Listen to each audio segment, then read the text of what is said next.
चलिए आगे बढ़ेंगे और सीधे आपको कुरुक्षेत्र लिए चलेंगे, जहां मुख्यमंत्री नायब सिंह सैनी छठ को लेकर क्या कुछ कह रहे सुनाते हैं आपको।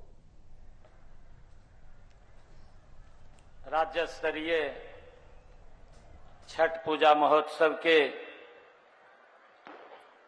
इस समारोह में आप सबको छठ मैया की बहुत बहुत बधाई और शुभकामनाएं देता हूं। इस अवसर के ऊपर हरियाणा सरकार के पूर्व मंत्री थानेसर से हमारे नेता सुभाष सुधा जी, जिला के हमारे अध्यक्ष सुशील राणा जी,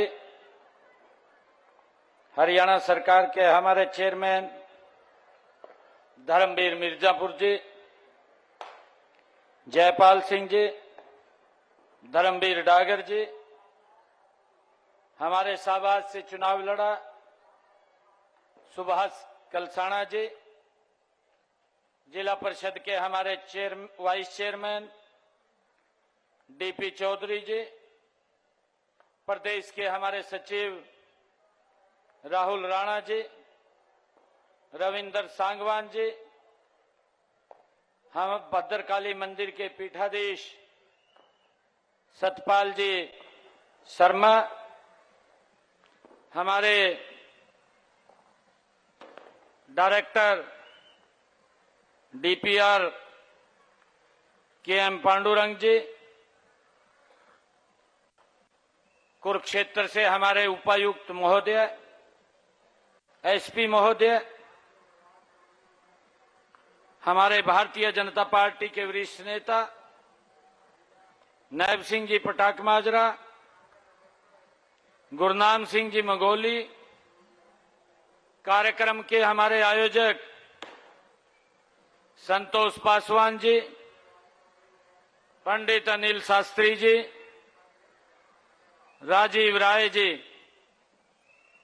और पूरे हरियाणा प्रदेश के अलग अलग कोनों से आज इस राज्य स्तरीय कार्यक्रम में आप उपस्थित मातृशक्ति सभी महानुभाव, आप सबका इस पवित्र स्थली कुरुक्षेत्र में पहुंचने पर आप सबका मैं स्वागत भी करता हूं। आप सबको बहुत बहुत बधाई और शुभकामनाएं भी देता हूं। हमारे बीच में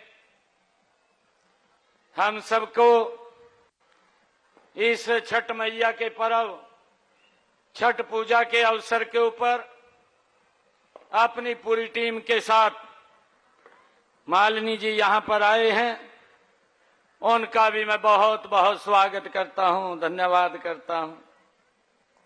मित्रों, सूर्य ग्रहण मेले के समय देश विदेश से श्रद्धालुओं द्वारा जिस पावन तीर्थ में डुबकी लगाई जाती है, उस ब्रह्म सरोवर पर आज छठ पर्व की आस्था और शोभा को देखकर मुझे बड़ा गर्व अनुभव हो रहा है। यह पर्व सूर्य की उपासना का ये पर्व है। मैं सभी माताओं बहनों को छठ पूजा के अवसर पर हार्दिक बधाई और शुभकामनाएं देता हूं। साथ ही कामना करता हूं कि छठ मैया सदैव आपकी झोली में खुशियों से भरकर रखे। छठ पूजा को सूर्य उपासना का सबसे पवित्र पर्व माना गया है।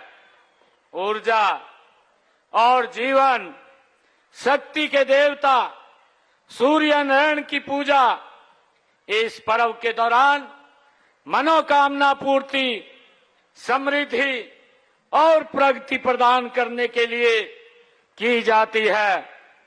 भाइयों बहनों, सूर्य की उपासना की परंपरा इस बात का परिणाम है कि हमारी संस्कृति वह आस्था का प्रतीक प्रकृति से गहरा जुड़ाव है।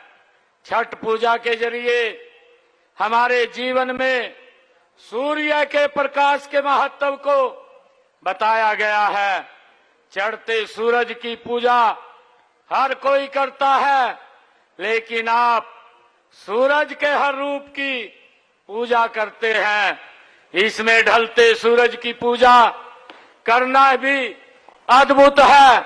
इससे यह संदेश जाता है कि हमें जीवन के उतार चढ़ाव में सम्मान भाव रखना चाहिए। ऐसा माना जाता है कि सूर्य की पूजा विभिन्न बीमारियों का इलाज कर सकती है और परिवार के सदस्यों, मित्रों, बुजुर्गों को स्वस्थ जीवन की लंबी आयु प्रदान कर सकती है। लोक परंपरा के अनुसार भगवान सूर्य नारायण और छठ मैया का संबंध भाई बहन का है। लोक मात्र का पष्टि की पहली पूजा सूर्य ने ही की थी, इसलिए इस दिन भगवान सूर्य नारायण के साथ साथ छठ मैया की भी पूजा की जाती है। छठ का व्रत संतान प्राप्ति और उसकी दीर्घायु के लिए किया जाता है। यह पर्व हर साल 2 बार आता है। नवरात्रों की तरह यह पर्व भी साल में 2 बार मनाया जाता है। पहली बार चैत्र मास में और दूसरी बार कार्तिक मास में। छठ पूजा का संबंध हरियाणा से भी है। मुझे बड़ी खुशी है जिस पवित्र भूमि पर आज इतनी भारी संख्या में हमारी मातृशक्ति यहाँ पर छठ मैया का पर्व मनाने के लिए आई है। एक मान्यता के अनुसार छठ पर्व की शुरुआत महाभारत काल में हुई थी। सबसे पहले सूर्य पुत्र कर्ण ने सूर्य देव की पूजा शुरू की थी। यहाँ से 35 किलोमीटर की दूरी पर महावीर दानवीर कर्ण की नगरी करनाल स्थित है। वहाँ आज भी सूर्य पूजा विशेष प्रभाव दिखाता है। बड़ी खुशी की बात है कि करनाल में सूर्य नारायण मंदिर के सामने पश्चिमी यमुना कैनाल पर 4 करोड़ 48 लाख रुपए की लागत से स्नान घाट का निर्माण किया गया है। मुझे ये भी खुशी है आप लोगों के बीच में बताते हुए, चाहे पानीपत के कैनाल के वहां पर घाट बनाने की बात हो, यमुनानगर के अंदर घाट बनाने की बात हो, सरकार ने पिछले 10 वर्षों में नए घाट बना करके आप सबको वहां पर अपने इस पर्व को मना सके, इसके लिए एक कार्य नए घाट बना करके किया है। मुझे ये भी खुशी है कि इस घाट के सामने दूसरे किनारे पर स्मार्ट सिटी परियोजना के तहत एक और घाट का निर्माण भी करनाल के अंदर हो चुका है। वहां छठ पर्व पर भारी संख्या में महिलाएं पूजा करती हैं। छठ पर्व को एक भारत श्रेष्ठ भारत का उत्तम उदाहरण कहां अगर कहीं देखा जा सकता है तो मूल रूप में पूर्वांचल में मनाया जाने वाला यह पर्व अब विभिन्न प्रदेशों की सीमाएं लांघ करके देश भर में मनाया जाता है। मुझे ये खुशी है कि पूर्वांचल के मेरे मेहनती और कर्मठ भाई बहन आज विभिन्न प्रदेशों में अपनी कड़ी मेहनत से वहां की अर्थव्यवस्था में योगदान कर रहे हैं।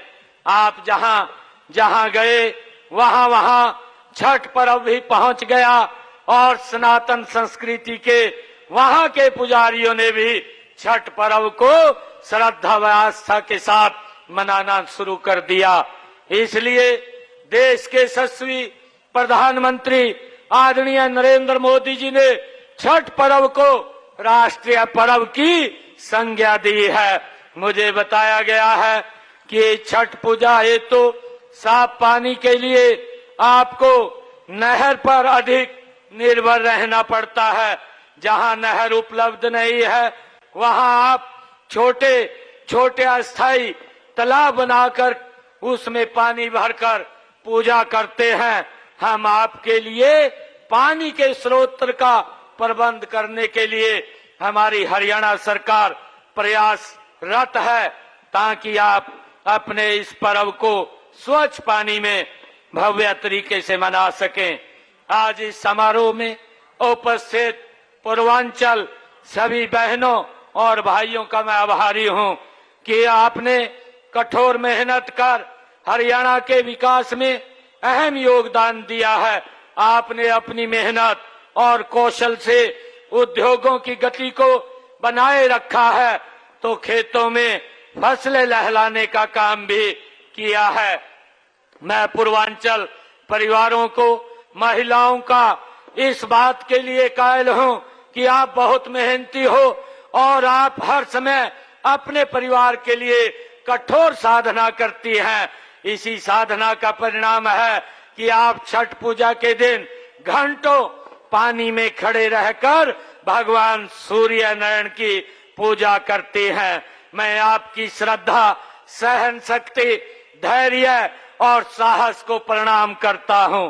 आप वही मातृ शक्ति हैं जिसकी क्षमताओं को पहचानते हुए देश के यशस्वी प्रधानमंत्री नरेंद्र मोदी जी ने लोकसभा और विधानसभा में 33% सीटें महिलाओं के लिए आरक्षित करने का प्रावधान आदरणीय नरेंद्र मोदी जी ने किया है।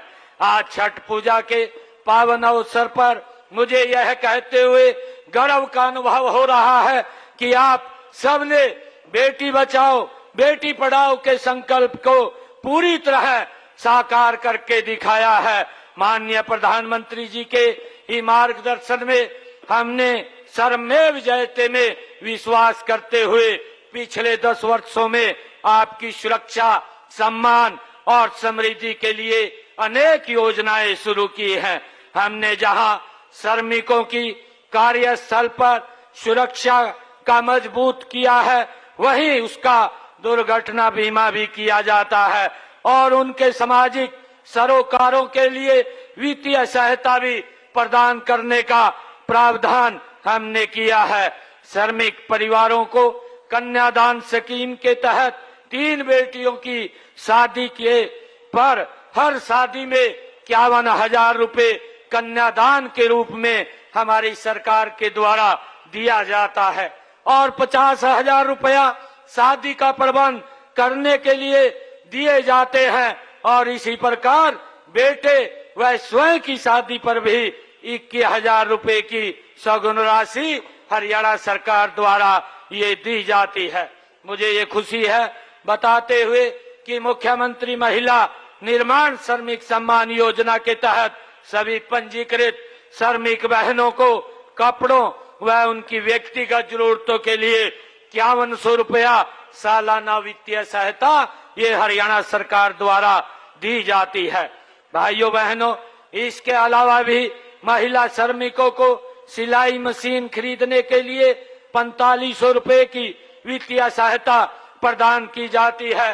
महिला श्रमिकों की प्रसूति के उपरांत 36,000 रुपए की वित्तीय सहायता भी हरियाणा सरकार द्वारा दी जाती है। मुझे ये कहते हुए बड़ा गर्व और ये आप लोगों को बताते हुए कि श्रमिकों की कार्यस्थल पर अगर कोई दुर्घटना हो जाती है तो श्रम कल्याण बोर्ड के द्वारा 3 लाख रुपए की आर्थिक सहायता का भी प्रावधान हमारी हरियाणा सरकार द्वारा वो किया जाता है। बोर्ड द्वारा श्रमिकों की दिव्यांग पेंशन 3,000 रुपए हरियाणा सरकार द्वारा दी जाती है और 60 वर्ष की आयु उपरांत 1,000 रुपए की राशि अतिरिक्त दी जाती है। मुख्यमंत्री सामाजिक सुरक्षा योजना के अंतर्गत पंजीकृत हमारे सभी श्रमिकों की के काम के दौरान अगर कोई दुर्घटना में मृत्यु हो जाती है तो परिवार को भी इसके लिए 5 लाख रुपए की सहायता वो सरकार के द्वारा की जाती है।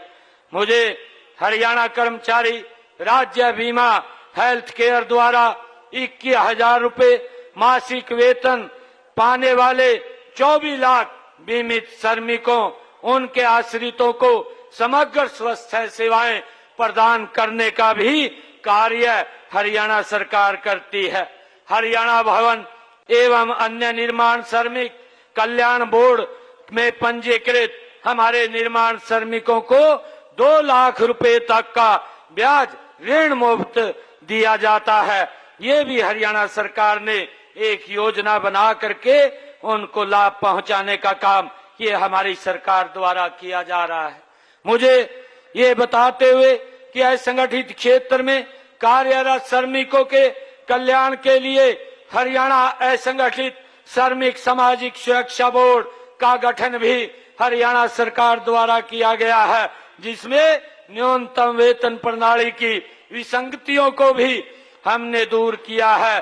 पहली बार प्रदेश में महंगाई के आंकड़ों को 100% हिसाब वेतन लगाकर वेतन तय करने का प्रावधान भी किया गया है। वेतन अदायगी अधिनियम में संशोधन करके वेतन की अदायगी बैंकों के माध्यम से उनके खातों में की जाती है। अकुशल श्रमिकों को मिनिमम वेज 11,000 रुपए मासिक देने का काम भी हरियाणा सरकार द्वारा डायरेक्ट उनके खातों में किया जाता है। मुझे ये बताते हुए ये बड़ी खुशी हो रही है कि ये कुछ ऐसी योजनाएं हैं जिनका यहाँ उपस्थित हमारी महिलाएं और आपके परिवार के काफी ये संबंध है। मैं आपको विश्वास दिलाता हूँ कि हम आपकी सुरक्षा, संरक्षण और सशक्तिकरण के लिए हर संभव प्रयास करते रहेंगे। आज इस छठ पर्व के अवसर के ऊपर मैं पुनः आप सबको बहुत बहुत बधाई और शुभकामनाएं देता हूं। ये पर्व आप सबके लिए सुख और समृद्धि लेकर के आए। मैं आप सबको पुनः इस कुरुक्षेत्र की पवित्र भूमि, इस ब्रह्म सरोवर के ऊपर पधारने पर आप सबका बहुत बहुत स्वागत और आप सबका धन्यवाद करता हूं। इन्हीं शब्दों के साथ जय हिंद, जय भारत, जय भारत मां।